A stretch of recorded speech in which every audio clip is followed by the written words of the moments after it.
What's up everybody, Cynda here, and welcome to my review of Super Mario Galaxy. Now, spoiler alert, but this game is really out of this world. It's a real universe-sized game. Hit the Wii like a meteor back in the day. It really does leave a lasting impact. I'm so sorry. Here's my review of Super Mario Galaxy.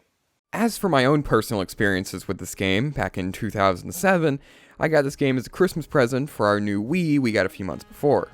I think. Memory gets a bit spotty when you're in kindergarten. But I remember being really excited for it, and I very vividly remember entering the terrace dome for the first time on that nostalgic Christmas morning. And I've played a lot of this game over those 13 years for sure. But how does it hold up after all these years later? Is it still good? Here's my opinion.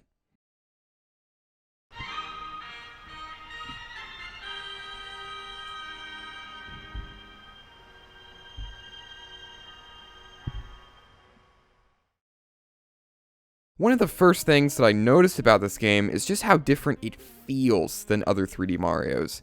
That feeling's hard to explain, but I think it's just the atmosphere of this game. It's oddly depressing, epic, when compared to other 3D Marios. And while Galaxy does have those happy-go-lucky moments like 64 and Sunshine, it also has moments like Space Junk Galaxy, where the music and atmosphere are very subdued and shockingly un-Mario-like.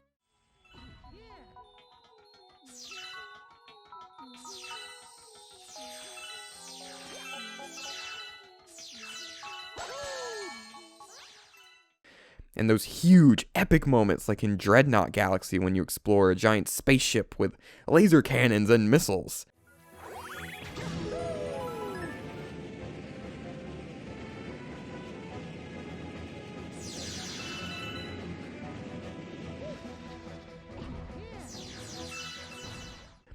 It's a very big game, in that it feels like you're exploring every corner of space with all of these contrasting and almost movie-like tones. Plus, the graphics are absolutely beautiful. Even without the HD upscaling of 3D All-Stars, this game already looks stunning. Using the launch stars and flying around the galaxies can provide some gorgeous views, but the starry skies are probably the highlight. Gosh, they look so good. I feel like it's important to note that Super Mario Galaxy was the beginning of a shift for 3D Mario. Galaxy began to shift away from the collectathon gameplay of Mario 64 and Sunshine, and began to move the series in a more linear direction. And I will say that I liked that change, because I personally think that Mario works better as a raw platformer, and the collectathon gameplay of those games felt more slow and almost boring? I like a lot of action and putting my skills to the test in games, and you can see that in some of my favorites. Kid Icarus Uprising is an action game, and Smash Bros. Is a lightning-fast, very high inputs per second game too. So the change to a more linear, platforming challenge-focused Mario is definitely a welcome change. But there are still some exploration-based levels in Galaxy. Honey Hive Galaxy is about the same size as Bomb Battlefield from 64, and Beach Bowl feels like a level right out of Sunshine. But there isn't that much to do. It feels like all you can do is search around for extra star bits, which it seems like there's always a surplus of, and the only real use for them is feeding the hungry Lumas that create extra galaxies for Mario to explore, and there are always one of those for each dome Mario visits.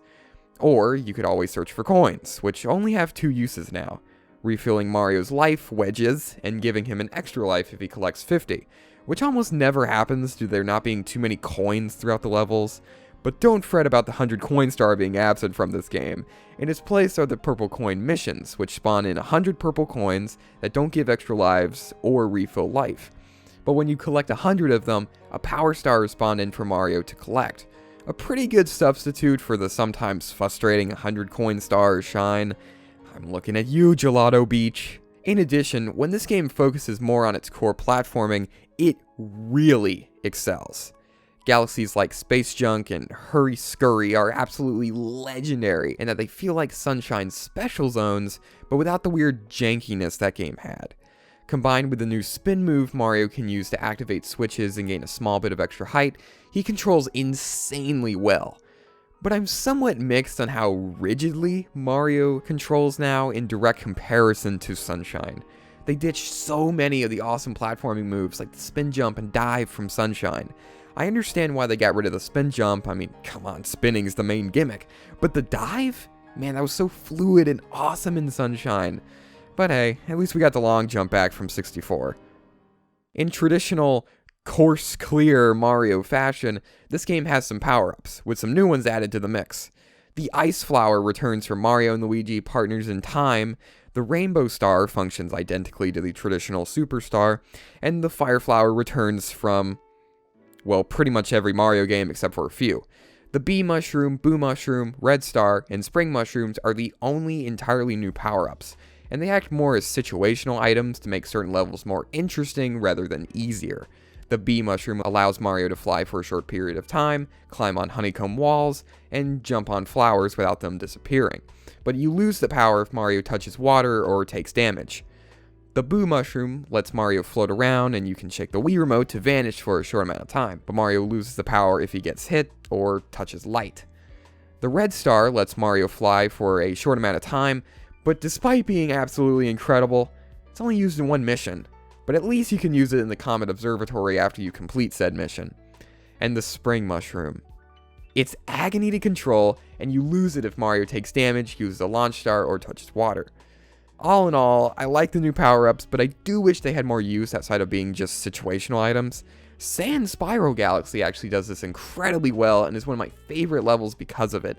You choose between the Bee and Boo mushrooms in order to cross this quicksand, and you have to think about the pros and cons of each power-up. Bee makes avoiding the light a non-issue, but flight is limited.